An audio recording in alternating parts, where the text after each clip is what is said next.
Chang Manipur ke jar ko wana ka no gi ngang ba lo smain to Miss Universe na en khali na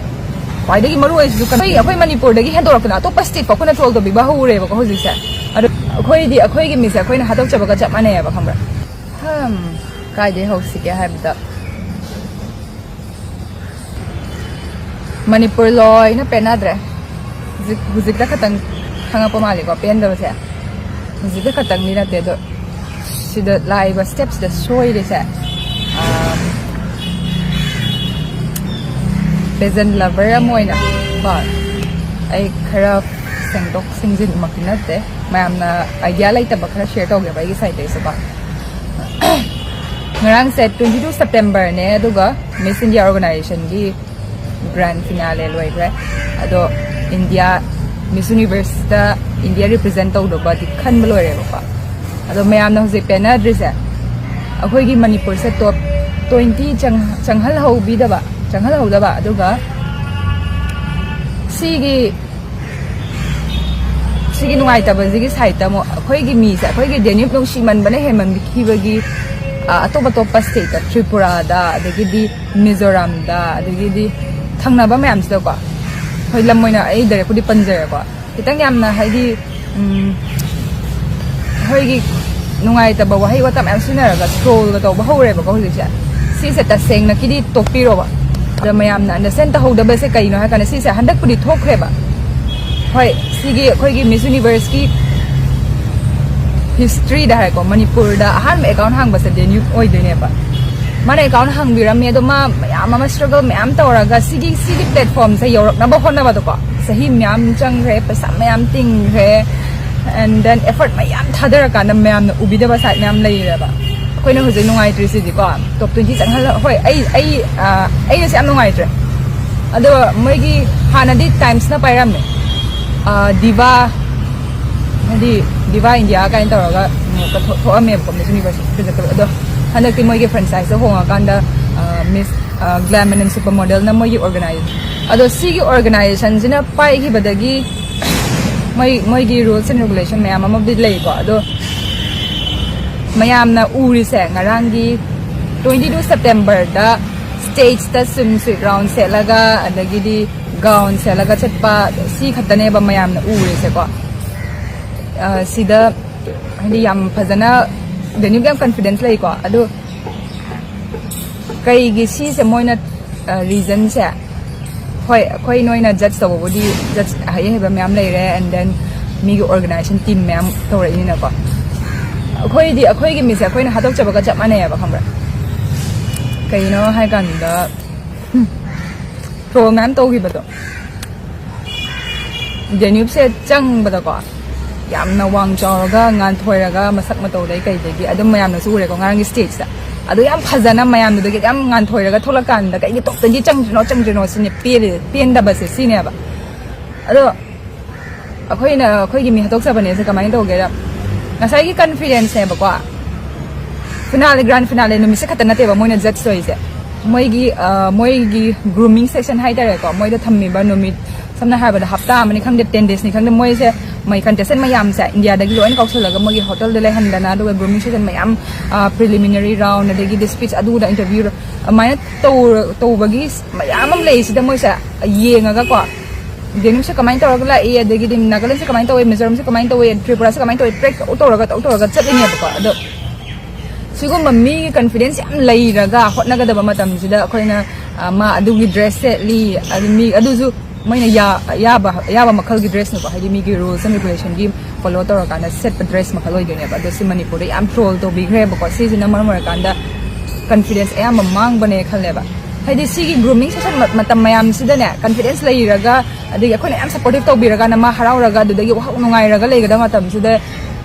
khoi gi bad comments mayam amana dagi troll to bi mayam sina ko wakhal nungai handa ba sina kai delete to ra ke da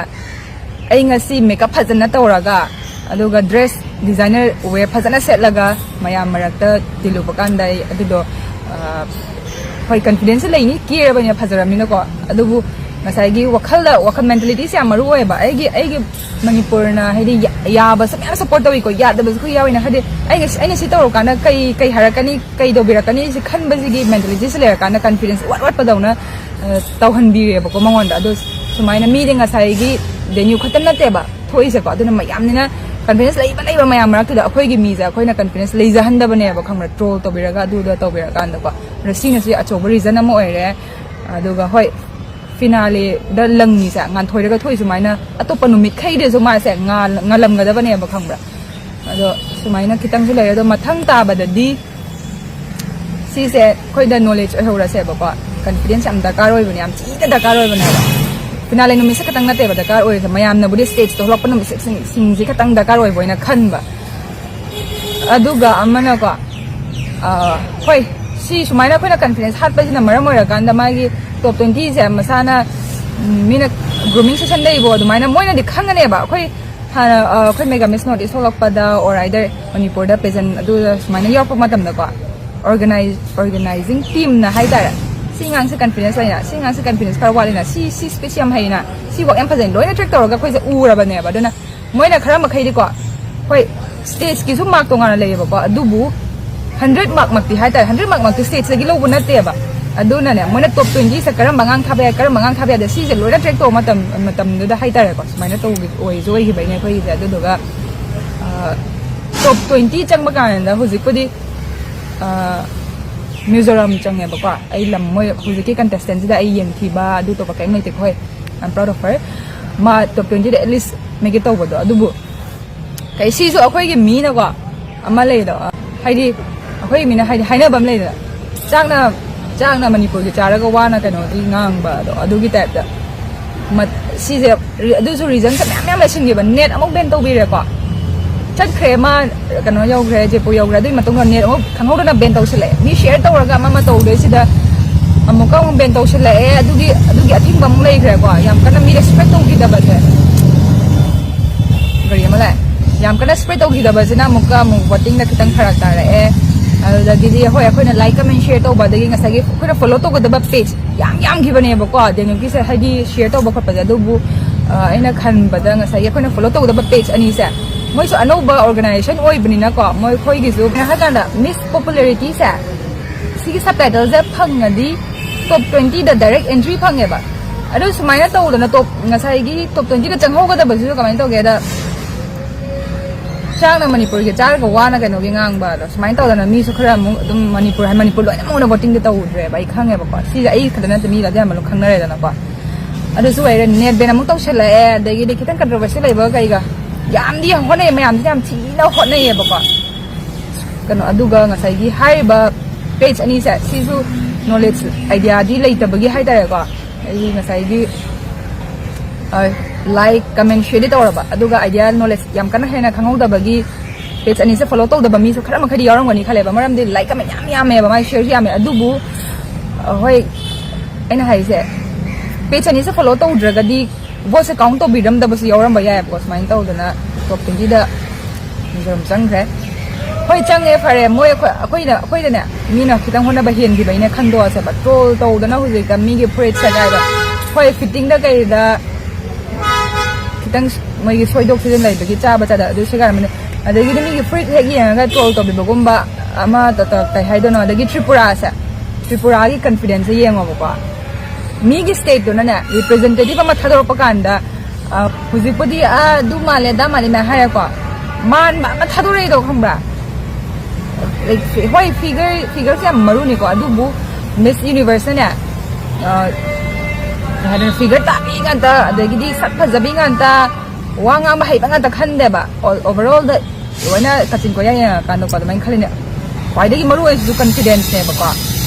ꯁꯤꯒꯤ drill ꯍꯨꯠꯄꯩ ꯃꯈꯣꯟꯗꯨꯅ ꯌꯥꯝ ꯌꯥꯗꯦ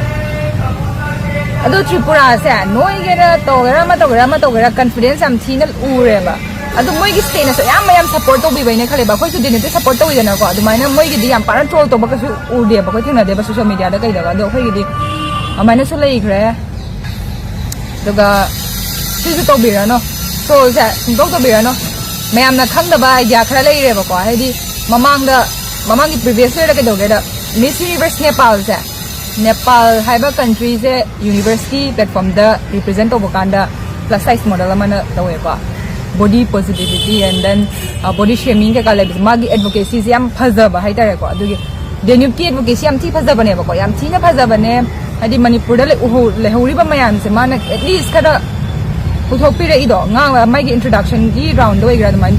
ꯑꯗꯨꯗ ꯍꯥꯏꯗꯤ ꯃꯥꯁꯦ top 20ꯒ ꯆꯪꯉꯝꯃꯒ top 5ꯇꯒ ꯍꯥꯏꯗꯤ top 10ꯗꯒ ꯀꯣꯏꯁꯟꯒ ꯍꯪꯕꯗ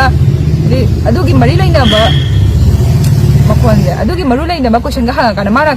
ꯉꯥꯡꯒꯗꯕ answer ꯃꯌꯥꯝꯗꯣ ꯑꯩꯈꯣꯏ ꯍꯥꯏꯗꯤ ꯌꯥꯝ ꯇꯥꯅꯤꯡꯕ ꯐꯥꯎꯋꯦꯕ ꯃꯅꯤꯄꯨꯔꯒꯤꯗꯃꯛꯇ ꯉꯥꯡꯉꯛꯇꯣꯏꯅꯤꯗꯅꯀꯣ ꯑꯗꯨꯗꯤ ꯑꯗꯨꯒꯨꯝꯕ ꯀꯣꯏꯁꯟ ꯔꯤꯂꯦꯇꯦꯗꯀ ꯍꯪꯉꯛꯄ ꯀꯥꯟꯗ ꯃꯉꯣꯟ ꯍꯣꯏ ꯑꯇꯣꯞꯄ ꯍꯪꯉꯛꯑꯗꯤ ꯈꯪꯗ꯭ꯔꯦꯀꯣ ꯍꯥꯏꯗꯤ ꯌꯥꯝ ꯇꯥꯅꯤꯡꯉꯝꯕꯅꯦ at least ꯑꯗꯨꯃꯥꯏꯅꯒ ꯇꯧꯕꯗꯣ ꯑꯗꯣ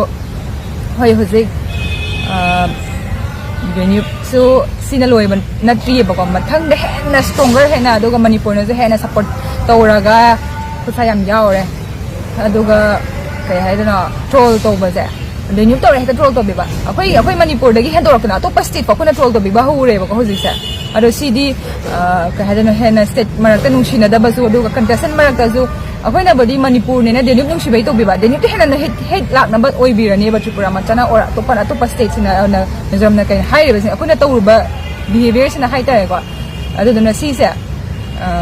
contestant ꯃꯌꯥꯝ ꯃꯔꯛꯇꯁꯨ ꯃꯣꯏꯒꯤ ꯅꯨꯡꯉꯥꯏꯅꯗꯅꯕ ꯊꯣꯛꯇꯅꯕ ꯑꯗꯨꯒ ꯁ꯭ꯇꯦꯠ ꯃꯔꯛꯇꯁꯨ ꯀꯣ ꯁꯤꯒꯤ ꯀꯟꯇ꯭ꯔꯣꯚꯔꯁꯤꯁꯦ ꯂꯩꯇꯅꯕ ꯁꯤꯁꯦ at least ꯁꯤꯗꯤ ꯇꯧꯕꯤꯒꯅꯣꯅ ꯑꯩ ꯍꯥꯏꯖꯒꯦ ꯃꯔꯝꯗꯤ ꯃꯤꯒꯤ ꯑꯦꯗꯚꯣꯀꯦꯁꯤ ꯑꯃꯃꯝ ꯂꯩꯔꯒ ꯚꯣꯏꯁ ꯑꯃꯃꯝ ꯄꯨꯊꯣꯔꯒ ꯁꯤꯒꯤ ꯄ꯭ꯂꯦꯠꯐꯣꯝꯗ ꯌꯧꯔꯛꯏꯅꯦꯕꯀꯣ ꯑꯗꯨꯒ ꯃꯤꯒꯤ ꯁ꯭ꯇꯦꯠꯅ ꯑꯣꯔꯒꯅꯥꯏꯖꯦꯁꯟꯅ ꯌꯥꯔꯦꯅ ꯁꯦꯂꯦꯛ ꯇꯧꯔꯕ ꯃꯤꯅꯦꯕ ꯃꯥ ꯐꯤꯒꯔ ꯊꯤ ꯑꯗꯨ ꯊꯤ ꯑꯗꯥ ꯊꯤꯅ ꯇꯧꯕꯁꯦ ꯑꯩꯈꯣꯏꯅ ꯑꯣꯔꯒꯅꯥꯏꯖꯦꯁꯟꯗ ꯌꯥꯎꯔꯨꯕ ꯅꯠꯇꯕꯅꯤ나 ꯁꯤꯗꯤ ꯇꯧꯔꯒꯨꯝꯁꯦ ꯑꯗꯨꯒ ꯁꯤ ꯍꯥꯏꯖꯒꯦ ꯑꯗꯨꯗꯤ ꯃꯊꯪ ꯍꯦꯟꯅ ꯑꯇꯣꯞꯄ ꯃꯅꯤꯄꯨꯔ ꯔꯤꯄ꯭ꯔꯦꯖꯦꯟ ꯇꯧꯔꯛꯄ ꯃꯤꯁꯤꯡꯗ ꯍꯦꯟꯅ ꯀꯩ ꯍꯥꯏꯗꯣꯏꯅꯣ ꯅꯨꯡꯁꯤꯕ ꯁꯞꯄꯣꯔꯠ ꯇꯧꯕꯤꯕ ꯑꯗꯨꯒ ꯃꯤꯒꯤ ꯍꯣꯏ ꯑꯗꯨꯝ ꯁꯦꯠꯄꯗꯤ ꯁꯦꯠꯂꯤꯗꯨꯗꯤ ꯑꯩꯈꯣꯏ ꯇ꯭ꯔꯦꯗꯤꯁꯅꯦꯜ ꯔꯥꯎꯟꯗꯒ ꯀꯁꯇ꯭ꯌꯨꯝꯗ ꯉꯔꯥꯡꯕꯨꯗꯤ ꯕꯦꯁ ꯏꯟ ꯀꯁꯇ꯭ꯌꯨꯝ ꯐꯪꯉꯦꯀꯣ ꯀꯁꯇ꯭ꯌꯨꯝ ꯃꯇꯦꯔꯤꯌꯦꯜ ꯀꯩꯀꯥ ꯍꯣꯏ ꯑꯗꯨꯗꯁꯨ ꯌꯥꯝ ꯐꯖꯩ ꯑꯗꯨꯒ ꯃꯤꯒꯤ ꯁ꯭ꯇꯦꯠꯀꯤ ꯀꯩꯅꯣ ꯇ꯭ꯔꯦꯗꯤꯁꯅꯦꯜ ꯑꯦꯇꯥꯌꯔ ꯊꯣꯛꯂꯛꯄ ꯑꯗꯒꯤ ꯁ꯭ꯋꯤꯝ ꯁꯨꯏꯠ ꯔꯥꯎꯟ ꯊꯣꯛꯂꯛꯄ ꯑꯗꯒꯤꯗꯤ ꯒꯥꯎꯟꯒꯤ ꯐꯖꯕ ꯑꯗꯨꯃꯥꯏꯅ ꯊꯣꯛꯂꯛꯄ ꯀꯥꯟꯗ ꯑꯩꯅ ꯁꯦꯠꯅꯤꯡꯕ ꯑꯃ ꯍꯦꯛꯇ ꯁꯦꯠꯂꯨꯕ ꯌꯥꯕ ꯅꯠꯇꯦꯕꯀꯣ ꯑꯗꯨꯃꯥꯏꯅ ꯁꯤꯁꯨ ꯃꯌꯥꯝꯅ ꯈꯤꯇꯪ ꯑꯟꯗꯔꯁꯇꯦꯟ ꯇꯧꯕꯤꯁꯦ ꯑꯗꯨꯒ ꯑꯩꯅ ꯈꯟꯕꯗ ꯑꯌꯥꯝꯕꯗꯀꯣ ꯁꯤꯗꯒꯤ ꯃꯈꯥ ꯇꯥꯕꯈꯩꯗꯤ ꯅꯣꯂꯦꯖ ꯑꯣꯏꯔꯅꯤꯅ ꯈꯜꯂꯦꯕ ꯃꯅꯤꯄꯨꯔꯅ ꯑꯩꯅ ꯁꯨꯝ ꯁ꯭ꯇꯗꯤ ꯇꯧꯕ ꯀꯥꯟꯗ ꯃꯌꯥꯝꯅꯕꯨꯗꯤ ꯍꯣꯏ ꯑꯩ ꯏꯁꯥꯃꯛꯅꯁꯨ ꯈꯜꯂꯦꯀꯣ ꯀꯩꯅꯣ ꯕꯣꯗꯤ ꯕꯤꯜꯗꯔ ꯃꯌꯥꯝ ꯑꯃ ꯊꯣꯛꯄ ꯃꯇꯝꯗ ꯀꯅꯥꯅꯁꯨ ꯇ꯭ꯔꯣꯜ ꯇꯧꯗꯦ ꯑꯗꯨꯕꯨ ꯑꯍꯥꯟꯕ ꯊꯣꯛꯂꯛꯄ ꯕꯣꯗꯤ ꯕꯤꯜꯗꯔꯁꯤꯡꯁꯨ ꯍꯥꯏꯔꯒꯦꯕꯀꯣ ꯑꯍꯥꯟꯕ ꯊꯣꯛꯂꯛꯄ ꯃꯇꯝꯗ ꯑꯦꯠꯂꯤꯁ ꯈꯔꯗꯤ ꯃꯇꯝꯗꯨꯗꯤ ꯁꯣꯁꯤꯌꯦꯜ ꯃꯤꯗꯤꯌꯥ ꯂꯩꯕ ꯂꯩꯇ ꯑꯗꯨꯃꯥꯏꯅ ꯇ꯭ꯔꯣꯜ ꯇꯧꯕꯤꯔꯝꯗꯕꯗꯤ ꯑꯗꯨꯒ ꯃꯌꯥꯝꯒꯤ ꯀꯣꯏꯁꯟ ꯑꯃꯃꯝ ꯍꯪꯉꯝꯒꯅꯤ ꯈꯜꯂꯦꯕ ꯃꯌꯥꯝꯅꯀꯣ ꯀꯩꯒꯤꯅꯣ ꯁꯤ ꯆꯠꯂꯤꯁꯤꯕꯣꯅ ꯑꯗꯨ ꯃꯁꯜꯒꯨꯝꯕ ꯀꯩꯒꯨꯝꯕ ꯎꯅꯕꯅꯤꯗꯅ ꯆꯠꯂꯤꯁꯦꯀꯣ ꯑꯗꯨꯅ ꯍꯧꯖꯤꯛꯇꯗꯤ ꯅꯣꯔꯃꯦꯂꯥꯏꯁ ꯑꯣꯏꯊꯣꯔꯛꯑꯦꯕ ꯕꯣꯗꯤ ꯕꯤꯜꯗꯔꯤ ꯁꯤ ꯆꯠꯀꯗꯕꯅꯦꯁꯦ ꯑꯗꯣ ꯁꯨꯃꯥꯏꯅ ꯍꯥꯏꯗꯤ ꯃꯤꯁ ꯊꯣꯛꯑꯗꯤ ꯃꯤꯁ ꯌꯨꯅꯤꯚꯔꯁ ꯊꯣꯛꯑꯗꯤ ꯃꯤꯁ ꯏꯟꯗꯤꯌꯥ ꯊꯣꯛꯑꯗꯤ or mega miss north east ꯊꯣꯛꯑꯗꯤ ꯃꯤꯁ ꯃꯅꯤꯄꯨꯔ ꯊꯣꯛꯑꯗꯤ ꯁꯨꯃꯥꯏꯅ ꯌꯥꯕ ꯌꯥꯗꯕ ꯁꯨꯃꯥꯏꯅ ꯂꯩꯔꯤꯁꯦ ꯑꯗꯨꯝ ꯈꯤꯇꯪꯗꯤ ꯍꯧꯖꯤꯛꯇꯤ ꯅꯣꯔꯃꯦꯂꯥꯏꯁ ꯑꯣꯏꯔꯛꯑꯅꯤꯅ ꯈꯜꯂꯦ ꯑꯩꯈꯣꯏ ꯃꯤꯁ ꯌꯨꯅꯤꯚꯔꯁꯇ ꯑꯍꯥꯟꯕ ꯁꯨꯃꯥꯏꯅ ꯁ꯭ꯋꯤꯝꯁꯨꯠ ꯔꯥꯎꯟꯒ ꯊꯣꯛꯑꯒ ꯑꯗꯨꯗꯒꯤꯗꯤ ꯒꯥꯎꯟꯒ ꯑꯗꯨꯃꯥꯏꯅ ꯁꯦꯠꯂꯛꯄ ꯀꯥꯟꯗ ꯃꯌꯥꯝꯅ ꯑꯟꯌꯨꯖꯨꯋꯦꯜ ꯑꯣꯏꯕ ꯊꯤꯡ ꯍꯥꯏꯇꯥꯔꯦꯀꯣ ꯑꯗꯨꯒꯤ ꯇ꯭ꯔꯣꯜ ꯇꯧꯕꯤꯕꯅꯦꯁꯨ ꯈꯜꯂꯦ ꯑꯗꯣ ꯍꯧꯖꯤꯛꯄꯨꯗꯤ ꯇ꯭ꯔꯣꯜ ꯇꯧꯔꯤꯕ ꯃꯌꯥꯝꯁꯤꯁꯨꯀꯣ ꯃꯅꯤꯄꯨꯔꯅ ꯇꯣꯞꯇꯗꯤ ꯆꯪꯗꯕ ꯀꯥꯟꯗ ꯑꯩꯒꯤ ꯅꯨꯡꯉꯥꯏꯇꯕꯁꯦ ꯈꯪꯕ꯭ꯔꯥ ꯁꯤꯌꯔ ꯇꯧꯕ ꯀꯥꯟꯗꯁꯨ ꯗꯦꯅ꯭ꯌꯨꯕ ꯑꯃꯨꯛꯐꯥꯎ ꯎꯗ꯭ꯔꯤꯕ ꯑꯃꯨꯛꯐꯥꯎ ꯈꯪꯗ꯭ꯔꯤꯕ ꯃꯤꯅꯁꯨ ꯉꯁꯥꯏꯒꯤ ꯃꯅꯤꯄꯨꯔ ꯅꯨꯡꯁꯤꯕꯅ ꯍꯦꯟꯃꯟꯈꯤꯕꯩꯀꯣ ꯁꯤꯌꯔꯁꯦ ꯃꯌꯥꯝ ꯇꯧꯅꯩꯅꯦꯕ ꯑꯗꯨꯅ ꯍꯧꯖꯤꯛꯇꯤ ꯀꯩꯅꯣ ꯍꯥꯏꯗꯤ ꯂꯩꯗꯅ ꯃꯌꯥꯝ ꯍꯧꯖꯤꯛ ꯃꯅꯤꯄꯨꯔ ꯃꯦꯒꯤ ꯇꯧꯍꯧꯗꯕꯒꯤ ꯅꯨꯡꯉꯥꯏꯇꯕ ꯑꯗꯨꯒ ꯗꯦꯅ꯭ꯌꯨꯕ ꯅꯨꯡꯁꯤꯕꯒꯤ ꯅꯨꯡꯉꯥꯏꯇꯕ ꯌꯥꯝ ꯂꯩꯗꯅꯀꯣ ꯑꯩꯈꯣꯏꯗꯤ ꯑꯅꯤꯃꯛ ꯄꯨꯟꯁꯤꯜꯂꯕꯅꯦꯕ ꯗꯦꯅ꯭ꯌꯨꯕꯁꯨ ꯃꯥꯅ ꯌꯥꯝ ꯁ꯭ꯇ꯭ꯔꯒꯜ ꯇꯧꯔꯛꯈꯤꯗꯣ ꯁꯤꯒꯤ ꯂꯝꯕꯤꯁꯦ ꯂꯥꯛꯅꯕ ꯍꯣꯠꯅꯕꯗ ꯑꯗꯨꯒ ꯃꯅꯤꯄꯨꯔꯒꯤ ꯑꯣꯏꯅꯁꯨ ꯑꯗꯨꯃꯥꯏꯅ ꯍꯣꯏ ꯌꯥꯝ ꯀꯟꯐꯤꯗꯦꯟꯁ ꯂꯩꯅ ꯌꯥꯝꯅ ꯉꯥꯟꯊꯣꯏꯔꯒ ꯃꯁꯛ ꯇꯥꯛꯎꯕꯗꯣ top 20 ꯃꯦꯒ ꯇꯧꯗꯕꯗꯤ ꯇꯣꯛꯈ꯭ꯔꯣ ꯃꯤ ꯃꯌꯥꯝꯅ ꯌꯥꯝ ꯊꯤꯅ ꯄꯥꯝꯃꯦꯕ ꯗꯦꯅ꯭ꯌꯨꯕ ꯈꯪꯕ꯭ꯔꯥ introductionꯒꯤ ꯚꯤꯗꯤꯑꯣꯗꯀꯥꯁꯨ ꯌꯦꯡꯉꯣ ꯍꯥꯏꯗꯤ ꯑꯩ ꯁꯨꯝ ꯌꯦꯡꯕ ꯀꯥꯟꯗ ꯃꯌꯥꯝꯁꯤꯅ 800K 20K 30K ꯂꯩ ꯃꯥꯅ 2 million ꯍꯦꯜꯍꯧꯋꯦꯕꯀꯣ ꯌꯥꯝ ꯊꯤꯅ ꯄꯥꯝꯕ contestant ꯑꯣꯏꯅꯩꯅ ꯈꯜꯂꯦ ꯑꯗꯨꯗ ꯍꯣꯏ ꯂꯛꯇꯁꯨ ꯂꯩꯔꯦꯀꯣ ꯑꯗꯣ ꯃꯌꯥꯝꯅꯁꯨ ꯑꯩꯅ ꯍꯥꯏꯗꯣ ꯀꯟꯐꯤꯗꯦꯟꯁꯁꯨ ꯈꯤꯇꯪ ꯍꯥꯠꯄꯤꯈꯤꯕ ꯃꯥꯒꯤ ꯇ꯭ꯔꯣꯜ ꯀꯩꯀꯥ ꯇꯧꯔꯒ ꯀꯟꯐꯤꯗꯦꯟꯁ ꯌꯥꯝꯅ ꯂꯩꯒꯗꯕ ꯇꯥꯏꯃꯤꯡ ꯃꯌꯥꯝ ꯑꯃꯗ ꯋꯥꯈꯜ ꯅꯨꯡꯉꯥꯏꯍꯟꯗꯕ ꯃꯦꯟꯇꯦꯂꯤ ꯁꯨꯃꯥꯏꯅ ꯁꯣꯛꯍꯟꯈꯤꯕ ꯈꯔ ꯂꯩꯔꯝꯃꯅꯦꯕꯀꯣ ꯁꯤꯅꯁꯨ ꯑꯣꯏꯔꯦ ꯑꯗꯣ ꯍꯦꯟꯅꯁꯨ ꯗꯦꯅ꯭ꯌꯨꯕꯇ ꯕꯣꯔ ꯄꯤꯁꯦ ꯃꯊꯪꯗ ꯍꯦꯟꯅ ꯃꯥ ꯃꯅꯤꯄꯨꯔ ꯔꯤꯄ꯭ꯔꯦꯖꯦꯟ ꯇꯧꯕꯗ ꯌꯥꯝ ꯃꯇꯤꯛ ꯆꯥꯕ ꯃꯤꯅꯦꯕꯀꯣ ꯑꯗꯨꯅ ꯃꯊꯪꯗ ꯑꯃꯨꯛꯀ ꯍꯟꯗꯛ ꯃꯦꯒꯤ ꯇꯧꯍꯧꯗꯦ ꯍꯥꯏꯔꯁꯨ ꯃꯊꯪ ꯃꯇꯝ ꯌꯥꯝ ꯂꯩꯔꯤꯑꯕꯀꯣ ꯍꯦꯟꯅ ꯁ꯭ꯇ꯭ꯔꯣꯡꯒꯔ ꯑꯣꯏꯅ ꯊꯣꯛꯂꯛꯅꯕꯁꯨ ꯃꯌꯥꯝꯅ ꯂꯥꯏ ꯈꯨꯔꯝꯁꯤ ꯑꯗꯨꯅꯦ ꯑꯗꯨꯒ ꯃꯅꯤꯄꯨꯔꯒꯤ ꯌꯥꯕ ꯌꯥꯗꯕ ꯍꯥꯏꯁꯦ ꯍꯣꯏ ꯀꯩꯅꯣ ꯇ꯭ꯔꯦꯗꯤꯁꯅꯦꯜ ꯔꯥꯎꯟꯗ ꯑꯩ ꯁ꯭ꯋꯤꯝꯁꯨꯠ ꯁꯦꯠꯀꯦ ꯌꯥꯔꯣꯏ ꯁ꯭ꯋꯤꯝꯁꯨꯠ ꯔꯥꯎꯟꯗ ꯑꯩ ꯇ꯭ꯔꯦꯗꯤꯁꯅꯦꯜ ꯁꯦꯠꯀꯦ ꯌꯥꯔꯣꯏ ꯁꯨꯃꯥꯏꯅ ꯌꯥꯕ ꯌꯥꯗꯕ ꯈꯔ ꯂꯩꯔꯦꯕꯀꯣ ꯑꯗ ꯃꯅꯤꯄꯨꯔꯅ ꯇꯣꯉꯥꯟꯕ ꯑꯩꯈꯣꯏꯒꯤ ꯆꯤꯌꯔ ꯀꯦ ꯆꯠꯈꯤꯕꯅ ꯍꯥꯏꯕ ꯇꯥꯗꯣꯔꯦ Manipur gi syllabus ama phongbiro da adu tarak adu mahsu natte ko hoi adu maina sum tawraga sum da syllabus pong na ko ta sum lei taraga di national platform da international platform da lo pakanda mina budi ko Manipur Northeast machana adum namdha biraga leire adu haiba Northeast na India na namdha badi tokro akhoi na khoi gi mi namdha bi sidi maina sum taw bagina si thabak sidi to ase na paida hininge yam china nungai tre video se di harau nungai video su oi re ko nungai na da bagi ai gi thamoi da nungai su mai mai ama nungai tre aduga moi gi hoi ai da jonga Facebook da hai ko unfollow to ro moi page se na yaning da ba khara urak pa hai ta haidi akhoi gi Manipur khalo edo dan gi bori na ta ba yam strong ba contestant akhoi na hana da gi ko hek grooming da gi or sigi moi gi dum ho da gi hauna SCD strong oina kaina khalak hoi moi na bu da khodi hai behele ko judge to ba da adu bu akhoi na strong oi ba contestant yawi na khan ba to ni da changak ta ganda khoi Manipur su adu da gi atapa akhoi na khalam ba ga changak ta ganda nang nungai ta bagi unfollow to do hai ba na hoi moi anoba page oi banina or anoba organization oi banina mi gi su kitang fame tan ba ko adu gi su oi re ado mathang follow to ba to da ba di mathang aba ko hoi Manipur represent to kene ko Miss Universe India da do kan da mo follow to sim maram di moi rules and regulation do si follow to ba de gi si like to ba share to ba du lei banina mana so hai bane adu ga to pa state da hatred nam spread to ba si di please to sa si di please to sa jadi semaina na akhoi na akhoi gi mi da semaina thol to be ba to bi ba sa akhoi na su mi set to bani na akhoi gi mi da mo kana to pa sing ka to rak tar jam chikan nungai na roi ba do contestant mar ta su nungai na roi state mar ta su nungai roi da gi di ngarang se comment to gi moi gi post ama da ko amaga hairang gi ga moi na akhoi na ko akhoi gi wakhal da Northeast or Manipur se Northeast ha su Manipur se hai ta ko Northeast sing se Indiana adum Manipur se adum Indiana namdha bi yang da bi kai na hai ba le ga zu Northeast se fashion gi powerhouse ne hai ta moina adi atop pudi akhoi sing de adum fashion hai gan ba da gi makeup ko yam anan to ga hai gan ba mi sing oi bne ba ado akhoi da gi zu potential lei ba yam lei ba ado moina adu urakan da ngarang unfollow to ri sing se akhoi Northeast zone da gi ngata ne so khange ba moina khangbra aduna kai doge da moi gi page da gi story ama thagala khie ba aduna special thanks to Northeast ki eno singda kaina ga ko ado ngasai moi so to budi uchai ba di laidana unfollow sum to horde ko ni yaning re ko thamoi da yam sawning nge so moi khange ba aduna unfollow loin to thore ine se khange ngarang yeng ho ne huji paw 200k so ho da ba ma le ni yeng ba da do ne video se swa da lo sel la ga ngai na da ba se loin ngai ro troll to bu se le pi ro